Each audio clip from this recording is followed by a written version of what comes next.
क्योंकि प्रायोजक है W3 developers let's grow digitally और सह प्रायोजक है Buddha's learning, a premier institute for digital marketing and mass comm. सूर्य ग्रहण को लेकर हमारे अंदर तरह तरह की भ्रांतियां हैं। कई ऐसे डर हैं जो चिरकालीन बैठे हुए हैं और ये डर केवल भारत में ही नहीं है बल्कि इसका असर पूरी दुनिया में देखा जा सकता है। दुनिया के कोने कोने में सूर्य ग्रहण को लेकर अलग अलग भ्रांतियां बनी हुई हैं।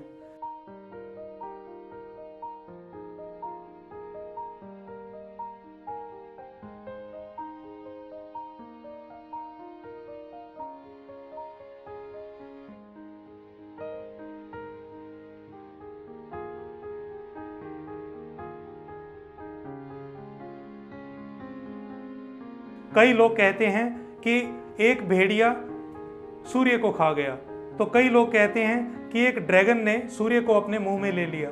और भारत में भी एक ऐसी कहानी है कि राहु और केतु समय समय पर सूर्य को काटते रहते हैं और खाते रहते हैं। इन बातों में कितनी सच्चाई है? क्या इसके पीछे केवल अंधविश्वास है या इसके पीछे कोई वैज्ञानिक तर्क भी है? नमस्कार दोस्तों, मेरा नाम है सुमित शर्मा और मैं स्वागत करता हूं आप सबका निष्ठा ध्वनि की इस खास पेशकश में जिसका नाम है क्यों। और आज हम बात करेंगे कि सूर्य ग्रहण, इसको लेकर जो लोगों के मन में जो भ्रांतियां हैं वे असल में कितनी सच हैं, कितनी सच्चाई है इन बातों में। सूर्य ग्रहण को लेकर धार्मिक और वैज्ञानिक पहलू, इन दोनों को समझना बहुत जरूरी है, क्योंकि सूर्य ग्रहण को लेकर कुछ ऐसी मान्यताएं हैं कि सूर्य ग्रहण जब हो रहा हो तब आपको क्या क्या नहीं करना चाहिए।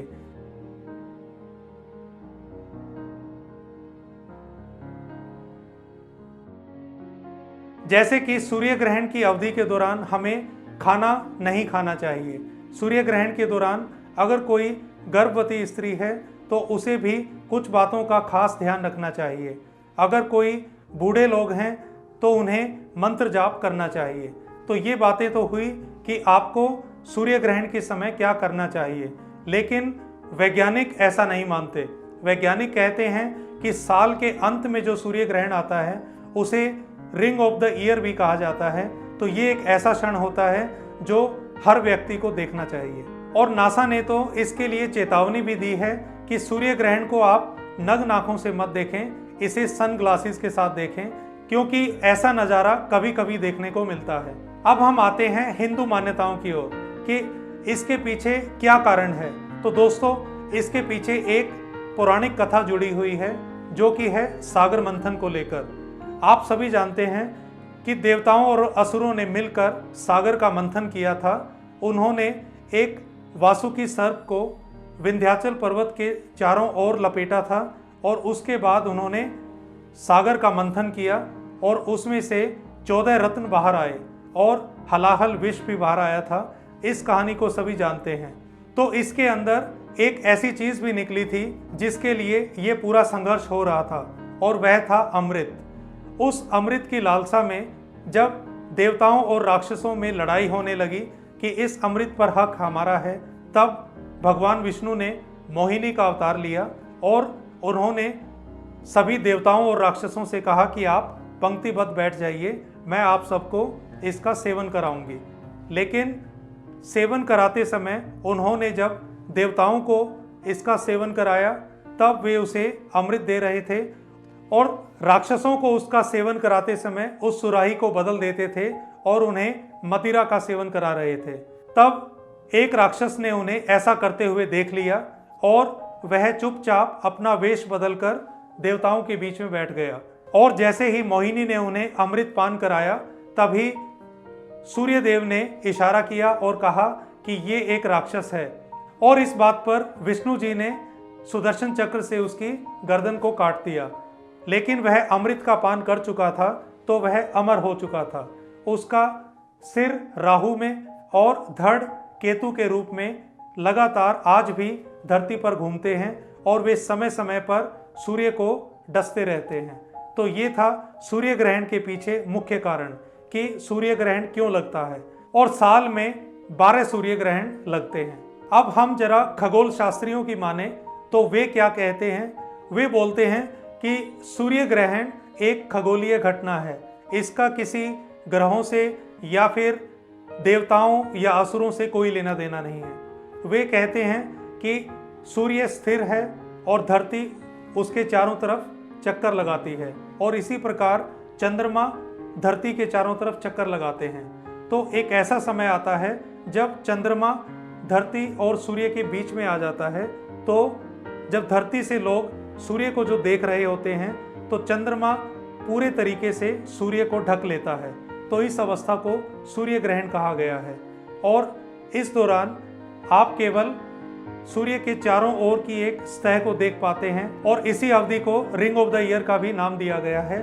उस समय को हम आंशिक सूर्य ग्रहण कहते हैं और जब चंद्रमा पूरे तरीके से सूर्य को ढक लेता है तो उस समय हम पूर्ण सूर्य ग्रहण कहते हैं। अब अगर हम पंडितों की सुने तो सूर्य ग्रहण के समय क्या क्या नहीं करना चाहिए। तो सबसे पहली चीज़, अगर आप प्रेग्नेंट हैं तो आपको सूर्य ग्रहण बिल्कुल नहीं देखना चाहिए और आप अगर एक कमरे में हैं तो आप उसी कमरे में रहें, भले ही उस कमरे के अंदर आप अंधेरा कर लें। और दूसरी चीज़, आज के दिन आप गलती से भी घर से बाहर ना निकलें, क्योंकि घर से बाहर अगर आप निकलेंगे तो जो नेगेटिव ऊर्जा है वो आपके अंदर आ जाएगी। और तीसरी जो बड़ी चीज़ है वो है सोना। तो जिस दौरान सूर्य ग्रहण हो रहा होता है हमें उस दौरान सोना नहीं है, जितना हो सके हमें मंत्रोच्चार करना है। और चौथी चीज़ है, जब सूर्य ग्रहण की जो अवधि होती है उस दौरान हमें अपने घर में बने हुए मंदिर के अंदर भगवान की मूर्तियों को नहीं देखना होता, क्योंकि भगवान उस समय कष्ट में होते हैं, क्योंकि राहु और केतु उन्हें लगातार डस रहे होते हैं। ऐसी अवस्था में जब भगवान पीड़ा अनुभव कर रहे हैं तो इस समय उनका दर्शन नहीं करना चाहिए। और जो ये सूतक काल चल रहा होता है इस दौरान केवल आपने मंत्रोच्चार करना है, पूजा पाठ नहीं, और ना ही आपने भगवान की मूर्तियों को देखना है। इन बातों का आपको खास ख्याल रखें। तो दोस्तों, जैसा कि हमने देखा कि सूर्य ग्रहण के समय क्या करना चाहिए और क्या नहीं करना चाहिए, और साथ ही साथ एक और बात स्पष्ट हुई कि सूर्य ग्रहण क्यों होता है, इसके पीछे पौराणिक कारण क्या है और साइंटिफिक लॉजिक क्या है। अब ये निर्णय आपको करना है कि आपको सूर्य ग्रहण देखना है या नहीं।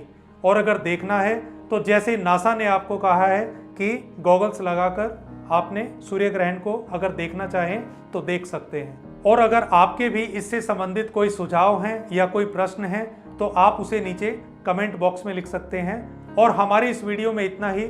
आपको हमारा वीडियो अगर पसंद आया हो तो इस वीडियो को लाइक करें, ज़्यादा से ज़्यादा लोगों से शेयर करें।